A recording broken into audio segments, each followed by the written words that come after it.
오늘 우리는 조용히 그러나 깊게 묻습니다. 나는 진실된 칭찬을 원하는가? 아니면 그럴듯한 인정에 안주하는가?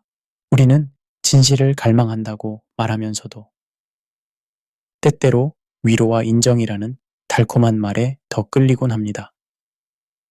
안녕하세요.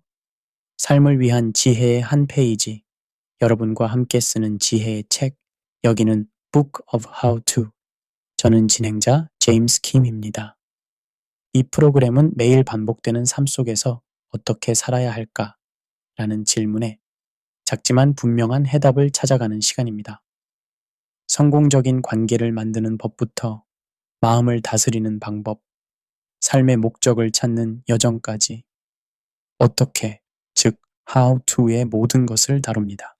칭찬이 진짜 성장의 발판이 될 수도 거짓된 위안이 될 수도 있다는 사실. 오늘 이 방송을 통해 함께 파헤쳐 보겠습니다. 우리를 진짜로 바꿔주는 말은 때론 거칠지만 사랑이 담긴 진실입니다.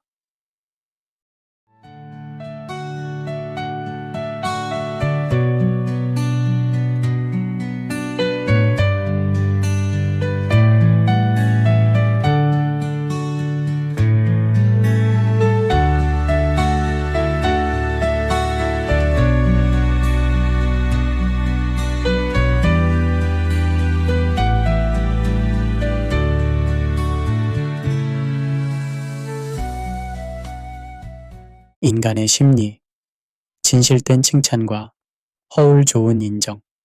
안녕하세요, 소중한 청취자 여러분. 오늘 우리는 인간 심리의 흥미로운 측면을 탐구해 보려 합니다. 왜 인간은 진실된 칭찬보다 허울 좋은 인정에 더 끌릴 때가 있는가? 이 질문은 단순해 보이지만 우리의 정체성, 자아인식, 그리고 사회적 관계의 복잡한 역학을 담고 있습니다. 우리는 종종 진실을 직면하기보다 달콤한 거짓에 안주하는 경향이 있습니다. 이것은 단순한 심리적 취약성이 아닌 인간 본성의 깊은 측면을 반영합니다. 인간 심리의 가장 흥미로운 모순 중 하나는 우리가 진실을 갈망하면서도 동시에 그것을 피한다는 점입니다. 우리는 진실된 피드백이 우리의 성장에 필수적이라는 것을 이성적으로 이해하지만 감정적으로는 우리의 자아를 보호하고 싶어 합니다. 진실된 칭찬은 근본적으로 양면성을 지닙니다. 한편으로는 우리의 실제 성취와 가치를 인정하지만 다른 한편으로는 우리가 개선할 수 있는 부분을 명시적이거나 암묵적으로 지적합니다. 당신의 프레젠테이션은 내용이 탁월했어요. 다음에는 청중과의 상호작용을 더 늘리면 좋겠네요. 라는 피드백을 생각해 보십시오. 이는 진정한 칭찬이지만 동시에 개선이 필요한 영역을 가리킵니다. 반면에 허울 좋은 인정은 즉각적인 정서적 만족감을 제공합니다. 당신은 항상 완벽한 프레젠테이션을 해요 라는 말은 분명 듣기 좋지만 그것이 진실이라면 성장의 기회를 제공하지 않습니다. 만약 거짓이라면 그것은 단지 일시적인 위안일 뿐입니다. 여기서 생각해 볼 점은 우리가 왜 때때로 진실보다 위안을 선택하는가 하는 것입니다. 이것은 아마도 인간의 생존 본능과 관련이 있을지 모릅니다. 심리학적 관점에서 자아는 우리의 정체성을 보호하기 위해 설계되었습니다.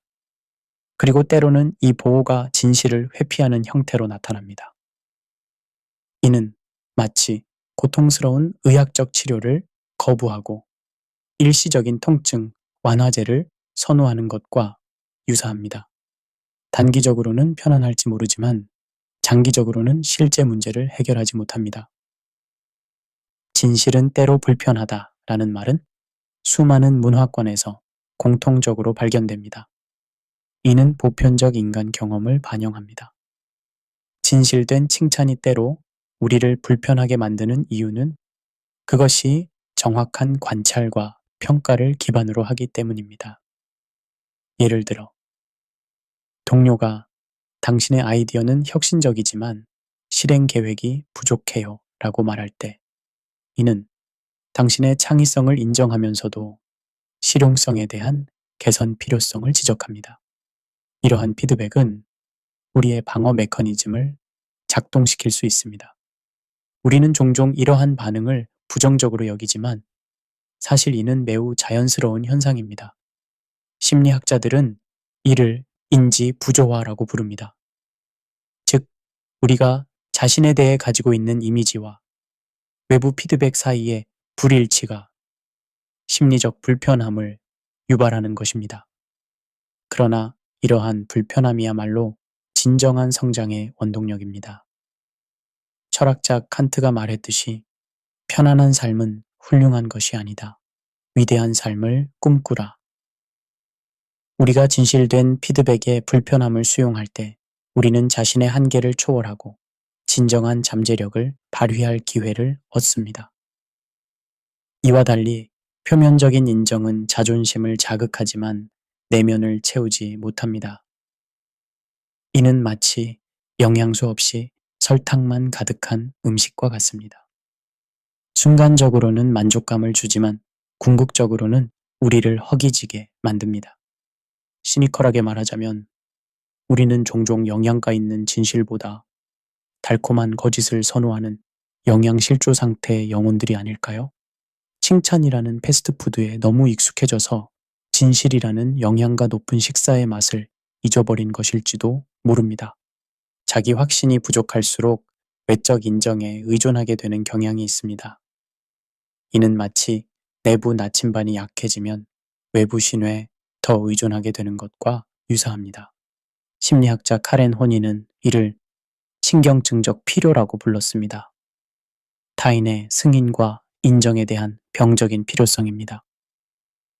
이러한 상태에서는 좋게 보이기 위한 칭찬이 마치 산소와 같이 필수적인 것으로 느껴집니다.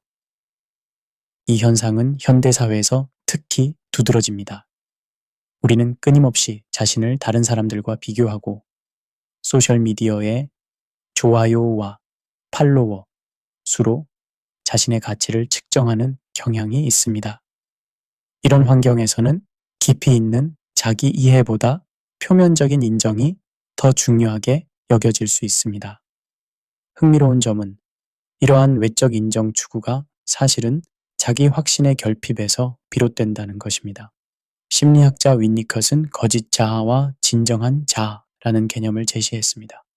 거짓 자아는 타인의 기대에 부응하기 위해 형성된 페르소나인 반면 진정한 자아는 우리의 본질적인 성향과 가치를 반영합니다.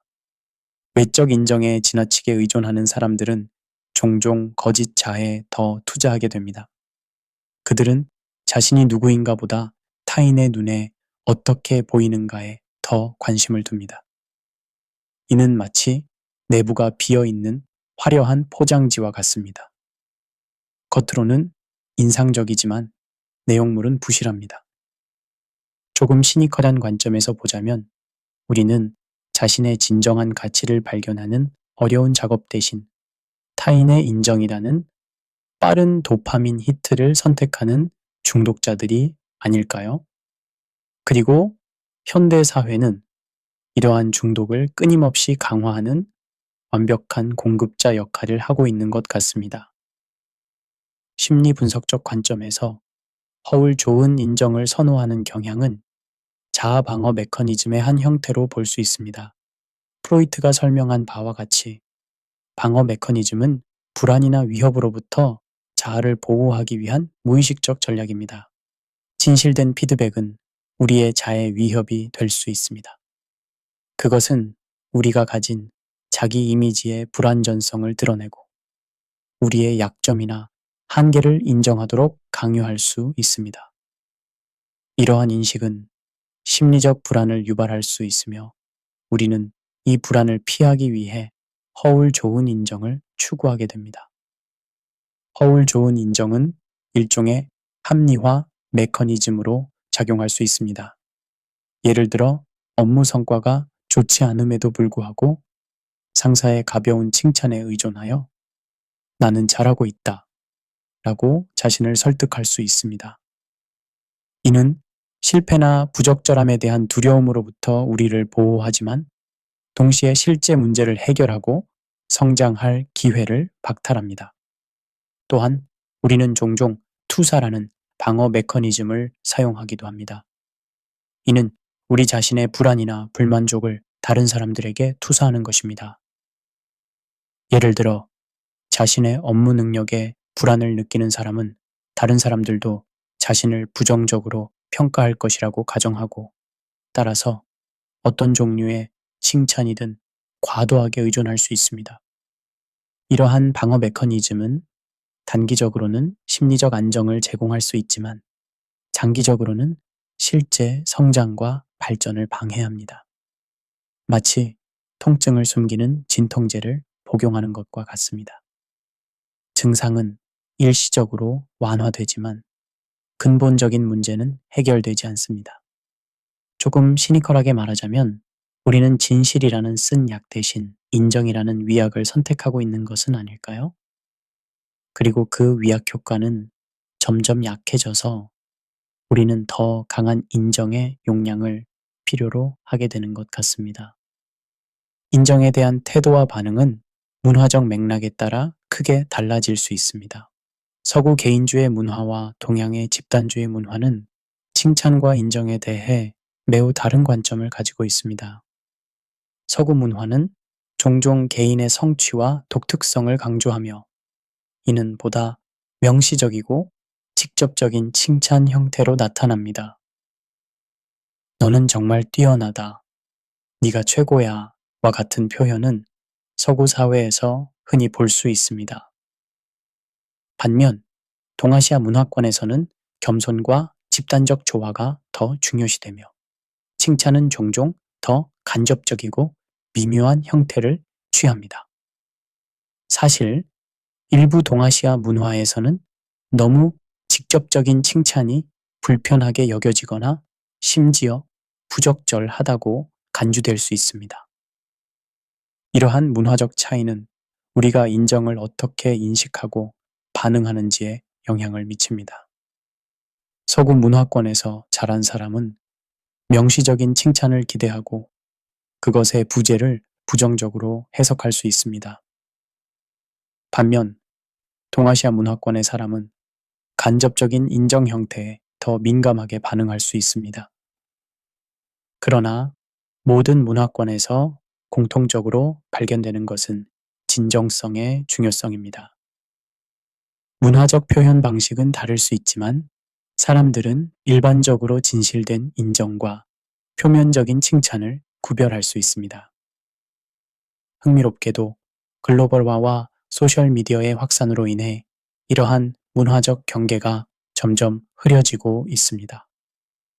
우리는 이제 문화적 배경에 관계없이 좋아요와 팔로워 수라는 보편적인 인정 통화를 공유하고 있습니다. 진실된 칭찬의 진정한 가치는 그것이 가져오는 변화와 성장의 잠재력에 있습니다. 진실된 피드백은 우리가 자신의 강점을 인식하고 약점을 개선할 수 있게 해주는 귀중한 도구입니다. 영적 전통들은 오랫동안 진실과 자기인식의 중요성을 강조해 왔습니다. 이러한 전통들은 외적 인정을 추구하는 것이 아니라 내면의 진실을 발견하는 것에 초점을 맞춥니다. 기독교 전통에서는 진리가 너희를 자유케 하리라 라는 말씀이 있습니다. 이는 진실을 직면하고 수용할 때 진정한 자유를 경험할 수 있다는 것을 시사합니다. 또한 사람의 외모를 보시지 않고 중심을 보시는 하나님의 관점을 강조합니다. 불교에서는 정념의 실천을 통해 자기 자신과 현실에 대한 정직한 인식을 키우는 것을 강조합니다. 불교의 가르침에 따르면 우리의 고통은 종종 현실을 있는 그대로 보지 않고 우리가 바라는 대로 보려는 시도에서 비롯됩니다. 힌두교의 요가 철학에서는 사티야, 즉 진실성을 핵심 원칙 중 하나로 봅니다. 이는 자신과 타인에게 진실되게 행동하는 것의 중요성을 강조합니다. 이러한 영적 전통들은 공통적으로 외적 인정에 일시적 성격과 내적 진실의 지속적 가치를 강조합니다. 그들은 우리가 타인의 승인에 의존하기보다 더 깊은 내적 나침반을 발전시키도록 권장합니다. 성경은 사람을 기쁘게 하는 자들이 아니요 오직 우리 마음을 감찰하시는 하나님을 기쁘시게 하려 함이라 라고 데살로니가전서 2장 4절에서 가르칩니다. 이는 외적 인정보다 내적 진실성이 더 중요하다는 것을 상기시킵니다. 또한 잠언 27장 6절에서는 친구의 아픈 충고는 충직에서 말미암은 것이나 원수의 입맞춤은 거짓에서 난 것이니라 라고 말합니다. 이는 진실된 비판이 표면적인 칭찬보다 더 가치 있다는 것을 강조합니다. 시니컬하게 말하자면 우리는 종종 영적이라고 주장하면서도 실제로는 매우 세속적인 인정 형태를 추구합니다. 우리는 겸손을 이야기하면서도 좋아요와 팔로워 수에 집착하고 진실을 말하면서도 우리의 소셜미디어 프로필을 완벽하게 꾸미려 노력합니다. 이러한 모순이 바로 우리 인간의 복잡성을 보여주는 것 아닐까요? 지금까지 우리는 진실된 칭찬과 허울 좋은 인정 사이의 역학을 이해하는 여정에서 우리는 결국 자기 인식과 진실된 자기 평가의 중요성에 도달합니다. 자기 인식은 외부 평가에 지나치게 의존하지 않고 자신의 가치, 강점, 약점을 객관적으로 이해하는 능력입니다. 시편에서는 내가 주께 감사하옴은 나를 지으심이 심히 기묘하심이라 주께서 하시는 일이 기이함을 내 영혼이 잘 아나이다 라고 말합니다. 이는 우리가 하나님의 작품으로서 우리의 독특한 정체성을 인식하는 것의 중요성을 강조합니다. 진실된 자기평가는 자기 인식에서 한 걸음 더 나아가 자신의 행동, 생각, 감정을 정직하게 평가하는 것을 의미합니다. 갈라디아서 6장에서는 각각 자기의 일을 살피라. 그리하면 자랑할 것이 자기에게는 있어도 남에게는 있지 아니하리니 각각 자기의 짐을 질 것이라고 권고합니다. 이러한 자기인식과 평가의 여정은 쉽지 않습니다. 그것은 다음과 같은 과정을 포함합니다. 첫째, 자기 기만의 패턴을 인식하는 것입니다. 우리는 종종 자신에 대한 진실을 회피하기 위해 복잡한 방어 메커니즘을 발전시킵니다. 예레미야는 만물보다 거짓되고 심히 부패한 것은 마음이라 누가 능히 이를 알리오마는 이라고 말합니다. 둘째, 정직한 자기 성찰의 습관을 발전시키는 것입니다. 이는 정기적으로 자신의 동기, 행동, 그리고 그 결과를 검토하는 것을 의미합니다. 고린도후서 13장에서는 너희는 믿음 안에 있는가? 너희 자신을 시험하고 너희 자신을 확증하라고 권고합니다. 셋째, 외부 피드백에 개방적이 되는 것입니다. 우리는 종종 자신에 대한 맹점을 가지고 있으며 타인의 관점은 이러한 맹점을 밝히는데 도움이 될 수 있습니다. 잠언 15장에서는 생명의 경계를 듣는 귀는 지혜로운 자 가운데에 있느니라. 교훈을 거절하는 자는 자기의 영혼을 경멸히 여기는 자요. 책망을 달게 받는 자는 지식을 얻느니라고 말합니다. 넷째, 자신에게 자비로워지는 것입니다. 자기 인식은 자기 비난으로 이어져서는 안 됩니다. 우리의 약점과 실패를 인정하면서도 자신을 자비롭게 대하는 법을 배워야 합니다. 시편 103장에서는 아버지가 자식을 불쌍히 여김같이 여호와께서는 자기를 경외하는 자를 불쌍히 여기시나니 이는 그가 우리의 체질을 아시며 우리가 단지 먼지뿐임을 기억하심이로다 라고 말씀합니다. 다섯째, 성장 마인드셋을 발전시키는 것입니다. 이는 자신의 능력과 자질이 노력과 경험을 통해 발전될 수 있다고 믿는 것입니다. 빌립보서 1장은 너희 안에서 착한 일을 시작하신 이가 그리스도 예수의 날까지 이루실 줄을 우리는 확신하노라고 말합니다. 자기 인식과 진실된 자기 평가의 여정은 평생에 걸친 과정입니다. 그것은 도전적이고 때로는 불편할 수 있지만 그 보상은 측량할 수 없습니다. 더 큰 내적 자유, 진정한 자기 수용, 그리고 더 깊고 의미 있는 관계입니다. 추상적인 개념을 넘어 실제 사례를 통해 진실된 칭찬과 허울 좋은 인정의 차이와 영향을 살펴보겠습니다. 첫 번째 사례입니다. 직장 환경, 한 기술 회사의 두 팀을 비교해 보겠습니다.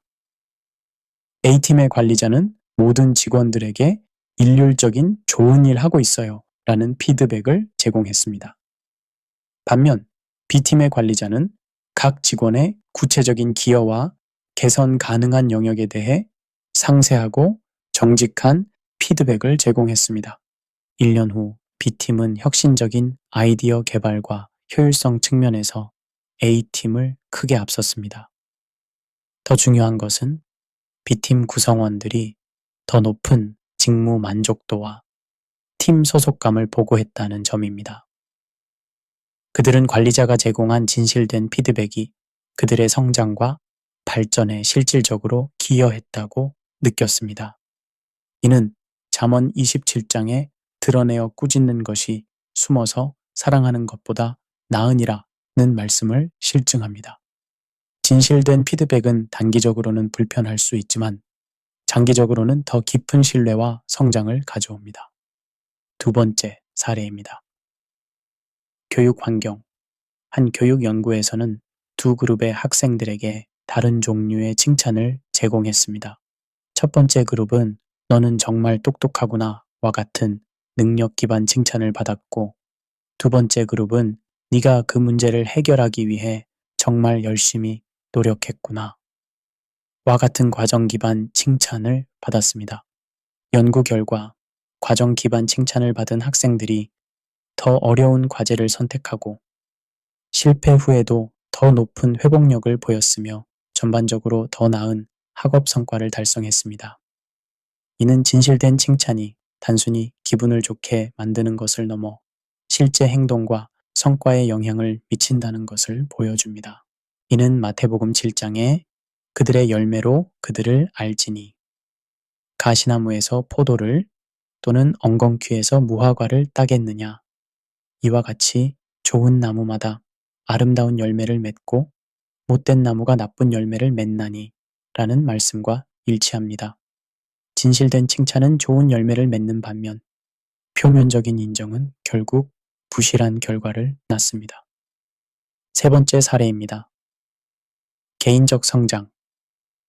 한 자기 개발 연구에서는 참가자들에게 두 가지 유형의 피드백 중 하나를 선택하게 했습니다.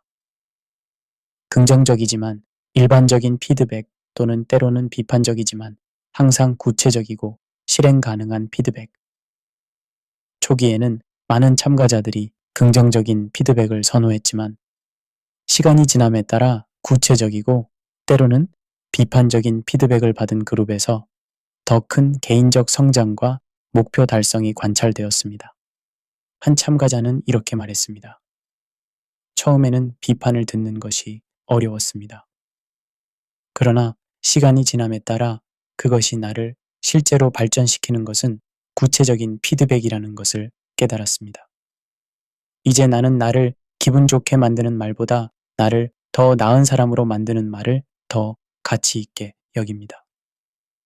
이는 히브리서 12장의 무릇 징계가 당시에는 즐거워 보이지 않고 슬퍼 보이나 후에 그로 말미암아 연단받은 자들은 의와 평강의 열매를 맺느니라는 말씀을 반영합니다.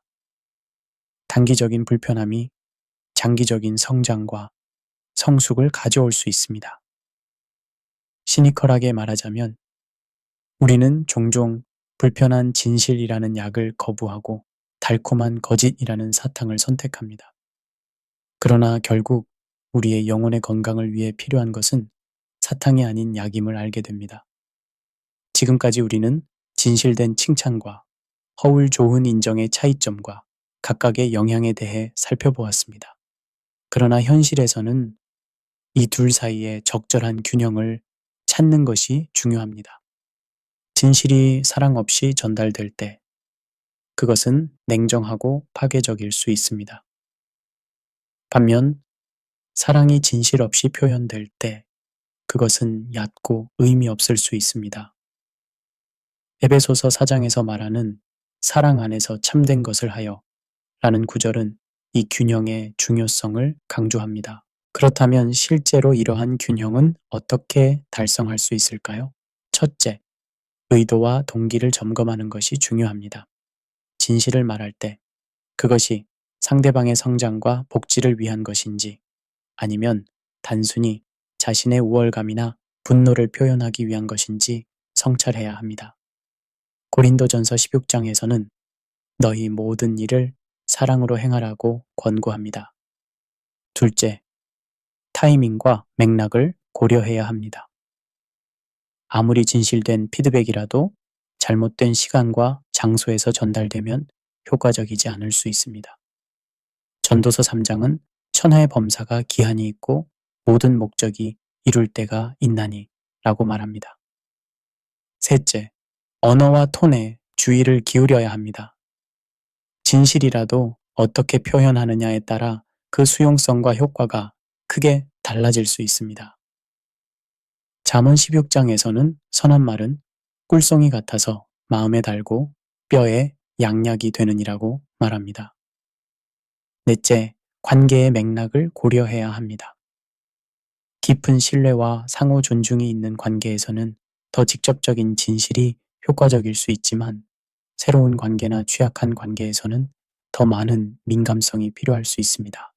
로마서 14장은 그러므로 우리는 화평의 일과 서로 덕을 세우는 일을 힘쓰나니 라고 권고합니다. 다섯째, 자기 인식을 발전시켜야 합니다. 우리 자신의 편향, 방어 메커니즘, 그리고 진실에 대한 반응을 이해하는 것은 다른 사람들에게 더 효과적으로 진실을 전달하고 또 그들로부터 진실을 받아들이는 데 도움이 됩니다. 시편 139장의 기도처럼 하나님이여 나를 살피사 내 마음을 아시며 나를 시험하사 내 뜻을 아옵소서 라는 태도가 필요합니다. 여섯째, 진실과 함께 희망과 실행 가능한 대안을 제시하는 것이 중요합니다. 단순히 문제를 지적하는 것보다 해결책을 함께 모색하는 것이 더 건설적입니다. 이사야 41장에서는 두려워하지 말라 내가 너와 함께함이라 놀라지 말라 나는 네 하나님이 됨이라 내가 너를 굳세게 하리라 참으로 너를 도와주리라 라고 말씀합니다. 시니컬하게 말하자면 우리는 종종 진실이냐 친절이냐의 거짓된 이분법에 빠져들 중 하나만 선택해야 한다고 생각합니다. 그러나 진정한 지혜는 이 둘이 상호 배타적이지 않으며 오히려 가장 효과적인 소통과 성장은 이 둘의 균형에서 비롯된다는 것을 인식하는 데 있습니다. 리더십 맥락에서 진실된 인정과 칭찬의 중요성은 더욱 두드러집니다.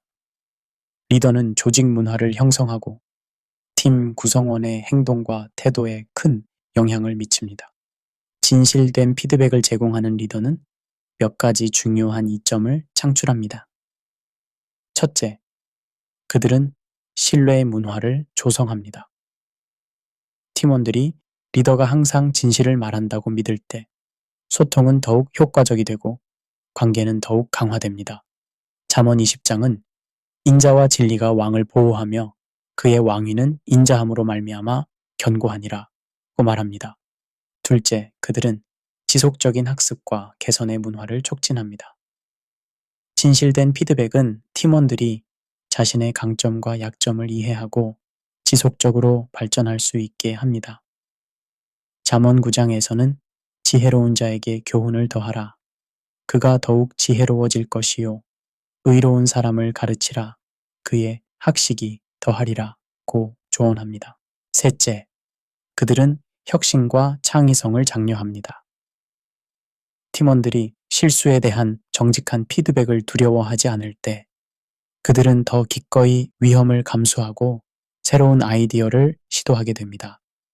이사야 43장에서는 보라 내가 새 일을 행하리니 이제 나타낼 것이라. 너희가 그것을 알지 못하겠느냐? 반드시 내가 광야에 길을 사막에 강을 내리니 라고 말합니다. 넷째, 그들은 진정성 있는 존중의 문화를 만듭니다. 표면적인 칭찬은 종종 공허하게 느껴지는 반면 진실된 인정은 개인이 진정으로 가치 있고 존중받는다고 느끼게 합니다. 베드로전서 2장은 모든 사람을 존중하며 형제를 사랑하며 하나님을 두려워하며 왕을 존대하라고 가르칩니다. 다섯째, 그들은 장기적인 결과에 초점을 맞춥니다. 허울 좋은 인정은 단기적인 기분 좋음을 제공할 수 있지만 진실된 피드백은 장기적인 성장과 성공을 가져옵니다. 디모데후서 4장에서는 너는 말씀을 전파하라. 때를 얻든지 못 얻든지 항상 힘쓰라. 범사의 오래 참음과 가르침으로 경책하며 경계하며 권하라. 고 권고합니다. 그러나 진실된 피드백을 제공하는 리더십은 쉽지 않습니다. 그것은 용기, 자기인식, 그리고 정서적 지능을 요구합니다. 또한 진실을 말하는 것과 무례하게 행동하는 것 사이에 중요한 차이를 인식하는 것이 필요합니다.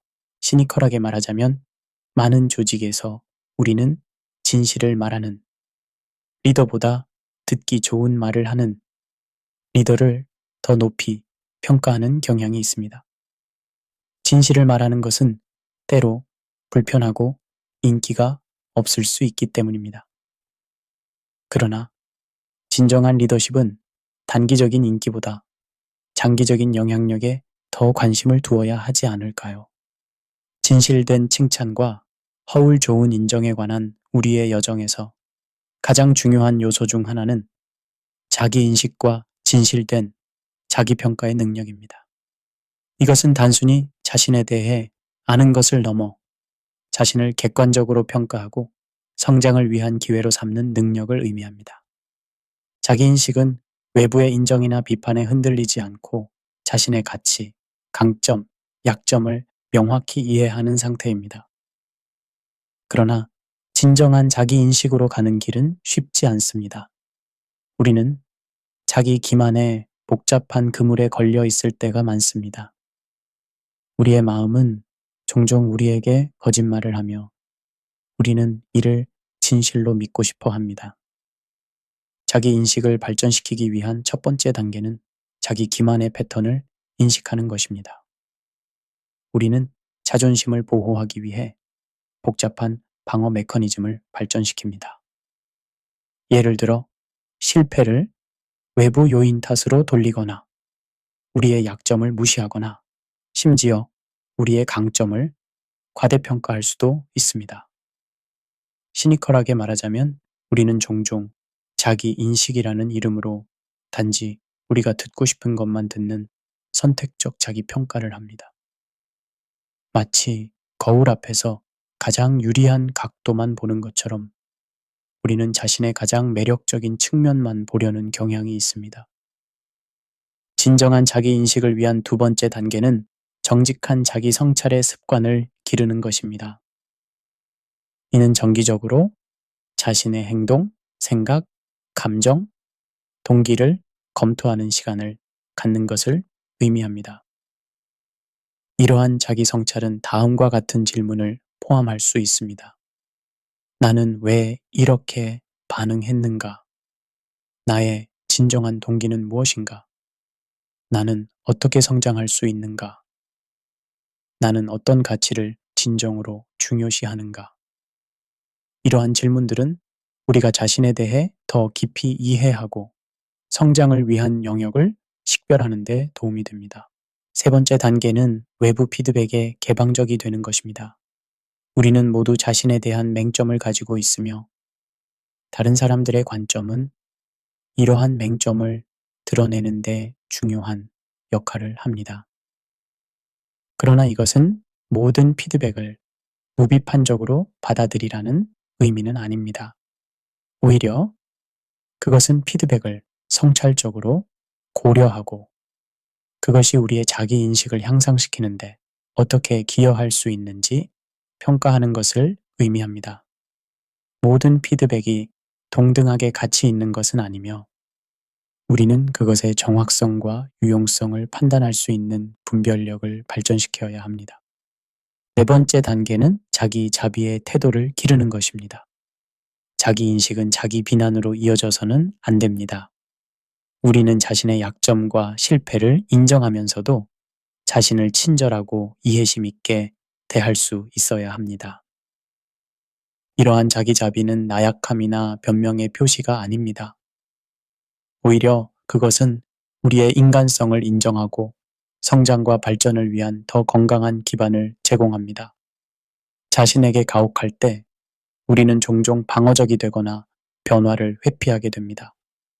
반면 자신에게 자비로울 때 우리는 더 기꺼이 자신의 약점을 직면하고 그것을 개선하기 위해 노력할 수 있습니다. 마지막 단계는 성장 마인드셋을 발전시키는 것입니다. 이는 우리의 능력과 자질이 고정되어 있지 않고 노력과 학습을 통해 발전될 수 있다고 믿는 것입니다. 성장 마인드셋을 가진 사람들은 실패를 능력의 부족이 아닌 더 노력하고 다른 전략을 시도할 필요성의 신호로 봅니다. 그들은 도전을 두려워하기보다 환영하며 피드백을 개인적 공격이 아닌 성장의 기회로 받아들입니다. 자기 인식과 진실된 자기 평가의 여정은 평생에 걸친 과정입니다. 그것은 직선적이지 않으며 때로는 두 걸음 앞으로 나갔다가 한 걸음 뒤로 물러나는 것처럼 느껴질 수 있습니다. 그러나 이 여정은 그 자체로 가치 있습니다.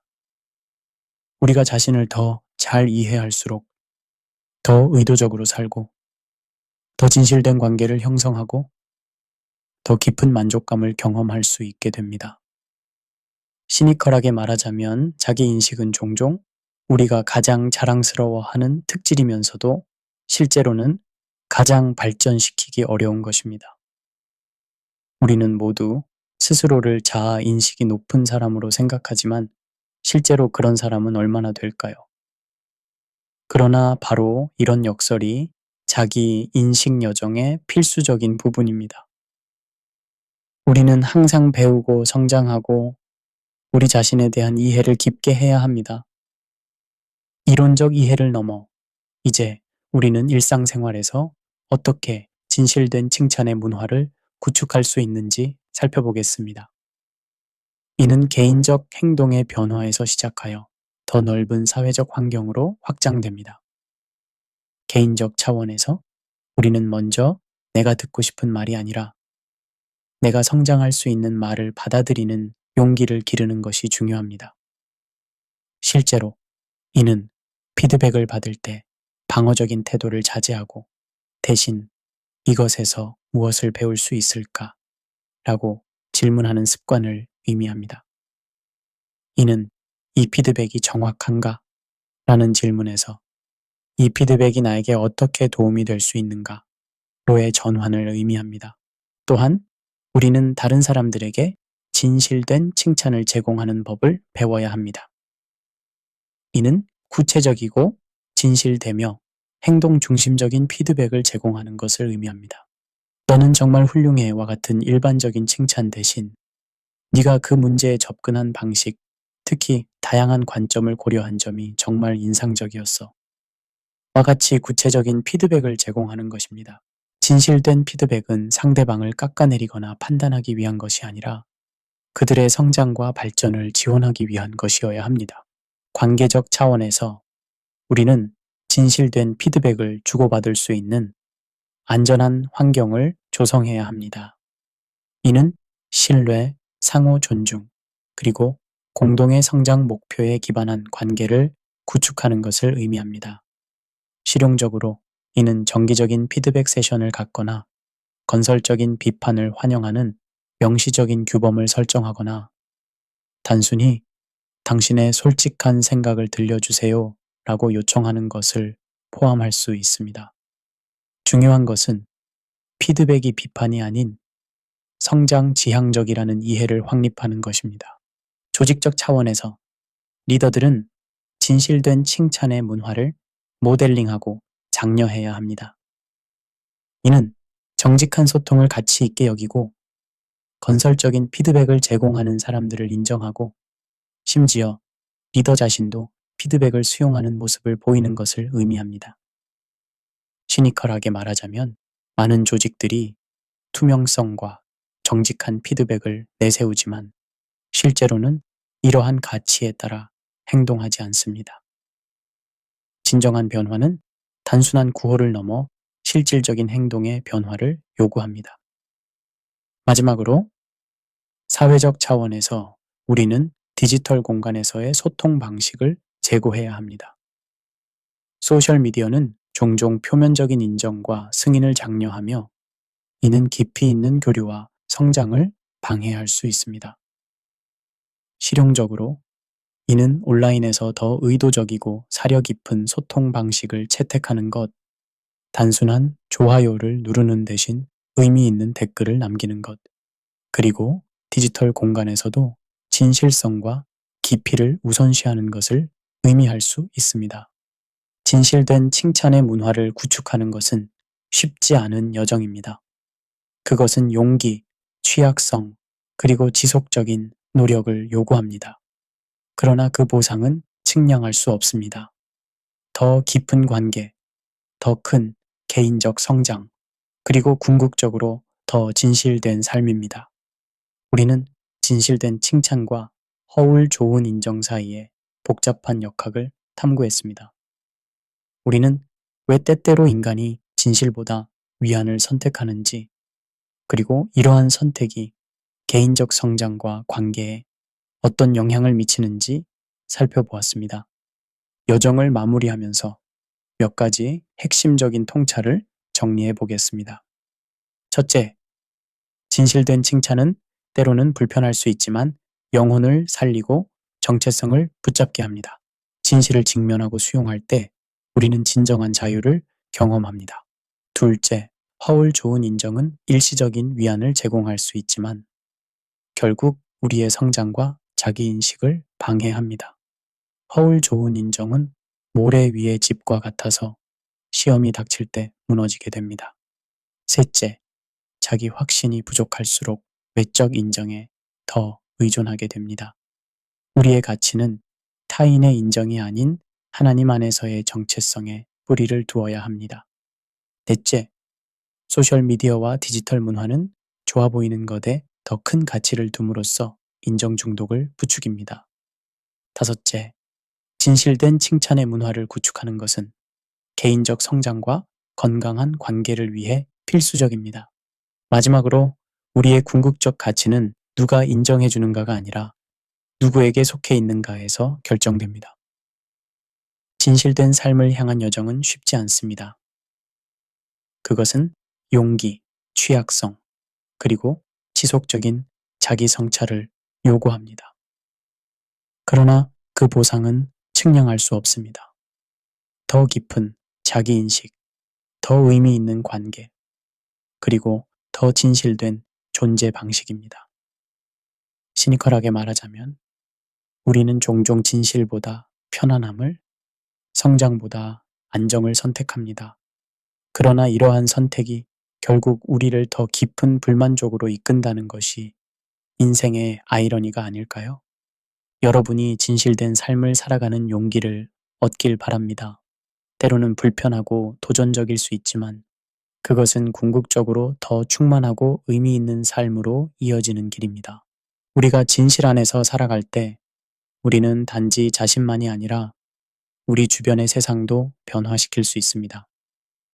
성경은 진실과 인정에 관한 많은 지혜를 제공합니다.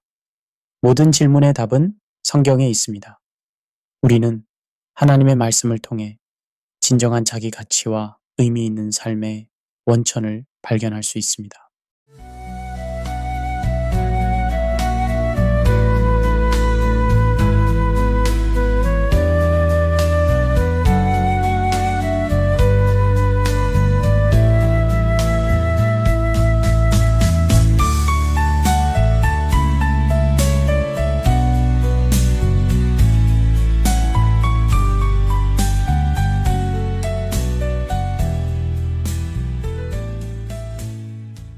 오늘 우리는 두 왕의 이야기를 통해 칭찬의 본질을 묻습니다.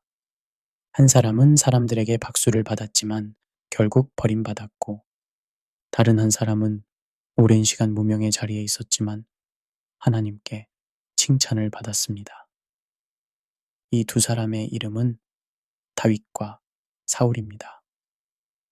우리는 모두 칭찬을 원합니다. 인정받고 싶고 존중받고 싶으며 성공했다는 말을 듣고 싶어 합니다. 그러나 문제는 누구의 칭찬을 구하는가입니다.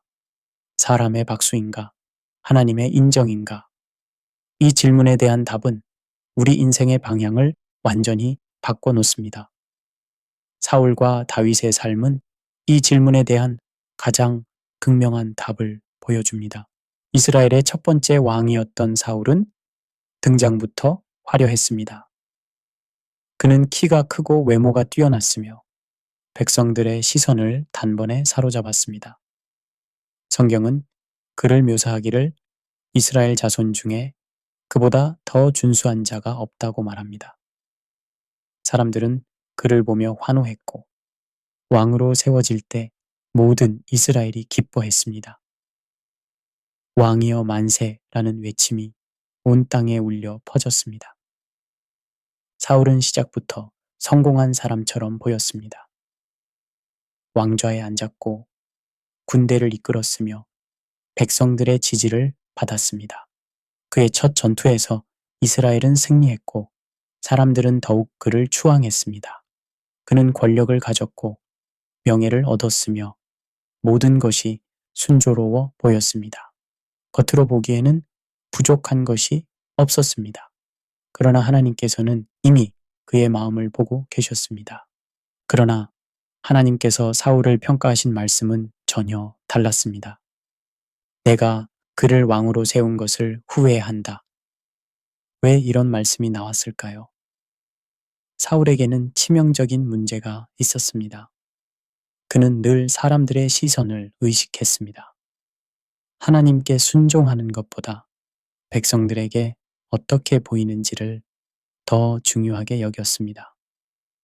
그의 마음은 하늘을 향하지 않고 항상 주변 사람들의 눈을 향하고 있었습니다. 이것이 그의 몰락의 시작이었습니다.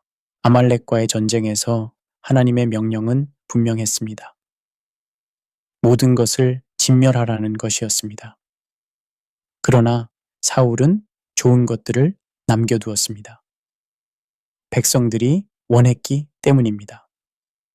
그는 하나님보다 백성의 여론을 두려워했습니다. 전쟁에서 하나님의 명령을 온전히 따르지 않았고 부분적으로 순종하면서도 그것을 완전한 순종이라 주장했습니다. 제사를 드리려고 남겨두었다는 그의 변명은 하나님을 기쁘시게 하려는 것이 아니라 자신의 결정을 정당화하려는 것이었습니다. 선지자 사무엘이 그의 잘못을 지적했을 때 사울의 반응은 더욱 심각했습니다. 그는 즉시 회개하지 않았습니다. 오히려 체면을 지키려 했고 변명했습니다. 백성들이 두려워서 그들의 말을 들었다고 고백하면서도 진정한 회개보다는 백성 앞에서의 명예를 더 염려했습니다. 백성 앞과 이스라엘 앞에서 나를 높여달라는 그의 요청은 그가 무엇을 더 중요하게 여기는지를 적나라하게 드러냅니다. 결국 그는 하나님과의 관계보다 자신의 위치와 이미지를 더 중요하게 여기는 왕이 되었습니다. 하나님의 영이 그를 떠났고 악령이 그를 괴롭혔습니다. 다윗에 대한 질투와 살인적인 증오가 그의 마음을 지배했습니다. 하나님을 잃은 자리에 두려움과 불안이 자리 잡았습니다. 그는 권력을 유지하기 위해 무고한 제사장들을 학살하기까지 했습니다. 시간이 흐를수록 사울의 마음은 불안과 두려움으로 가득 찼습니다. 하나님께 묻기보다 사람에게 의지했고 마지막에는 금지된 무당을 찾아가는 비참한 모습으로 인생을 마무리합니다. 블레셋과의 전쟁에서 그는 하나님께 여쭙지 않았습니다. 하나님께서 응답하지 않으셨기 때문입니다. 그래서 그는 죽은 사무엘을 불러내려는 절망적인 시도를 합니다. 하나님을 떠난 인생의 끝은 얼마나 비참합니까? 사람들에게 인정을 받았던 왕은 하나님께 버림받은 사람이 되고 말았습니다. 그의 죽음도 비극적이었습니다.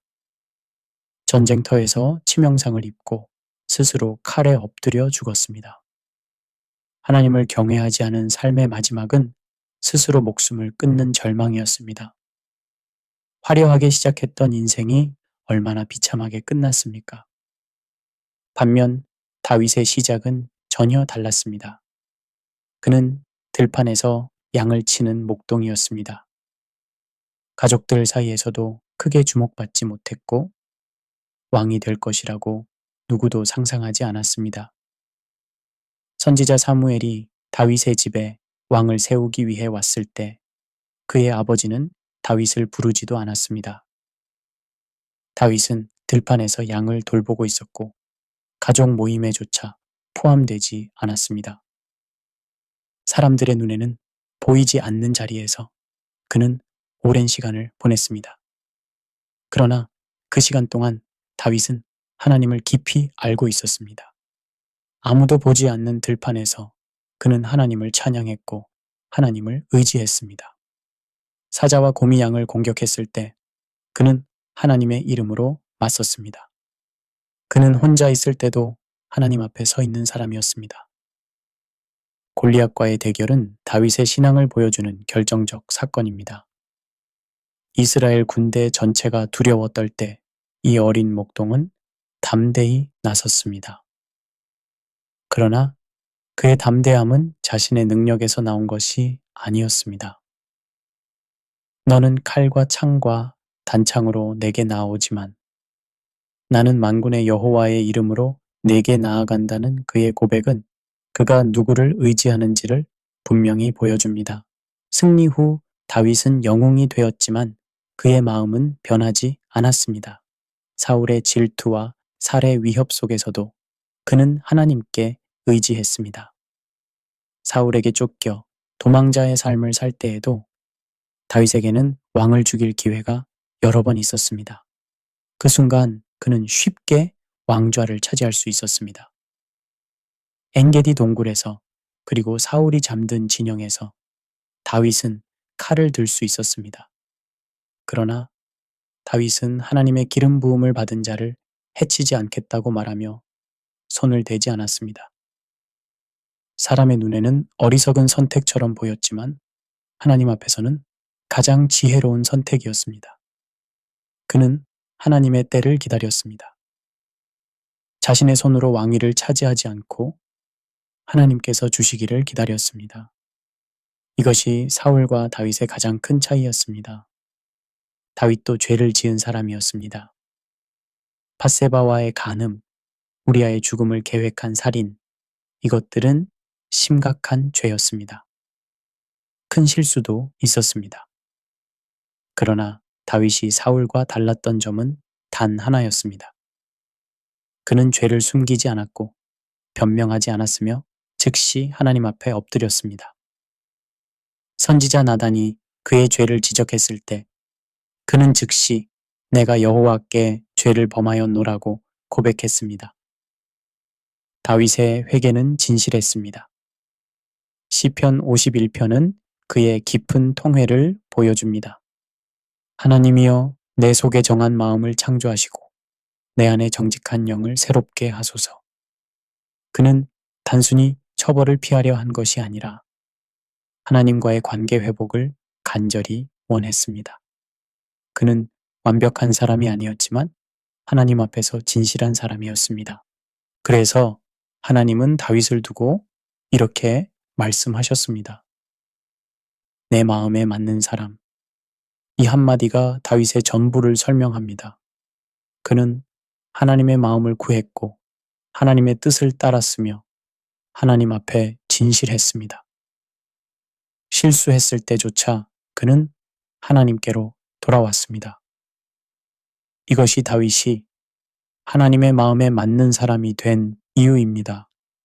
사울은 사람들에게 인정받았지만 하나님께 외면받았고, 다윗은 사람들에게 잊혀졌지만 하나님께 인정받았습니다. 이 차이는 단순한 성격의 차이가 아니었습니다. 누구 앞에서 사는가의 차이였습니다. 사울은 사람 앞에서 살았습니다. 다윗은 하나님 앞에서 살았습니다. 사울은 체면을 지키려 했습니다. 다윗은 마음을 지키려 했습니다. 사울은 자신의 위치를 붙잡으려 했습니다. 다윗은 하나님의 뜻을 붙잡으려 했습니다. 사울은 여론을 두려워했습니다. 백성들이 무엇을 생각할지, 어떻게 평가할지가 그의 최대 관심사였습니다. 그래서 그는 옳은 것보다 인기 있는 것을 선택했습니다. 다윗은 하나님을 경외했습니다. 사람들이 무엇이라 말하든 하나님께서 무엇을 원하시는지가 그의 기준이었습니다. 그래서 그는 인기보다 정의를 선택했습니다.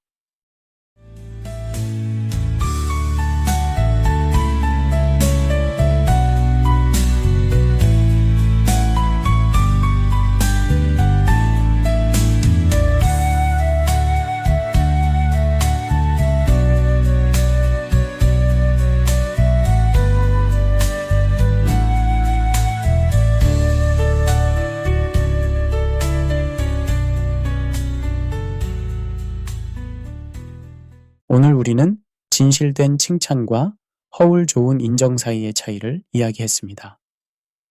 그리고 깨달았습니다. 진실은 불편할 수 있지만 우리를 자유케 합니다. 당신의 가치는 사람의 칭찬이 아니라 당신을 지으신 분의 눈에 있습니다. Book of How to는 여러분의 하루에 지혜의 한 줄기를 더해드리고자 매일 새로운 질문과 해답을 찾아 나아갑니다. 이 프로그램은 알파와 오메가 선교재단의 후원으로 함께합니다. 더 많은 내용이나 지난 라디오 방송을 다시 듣기 원하시는 분은 유튜브에서 Book of How to 제임스 킴을 검색하시면 됩니다. 다음 시간에도 진실한 당신과 함께 진리를 향한 걸음을 계속하겠습니다. 감사합니다.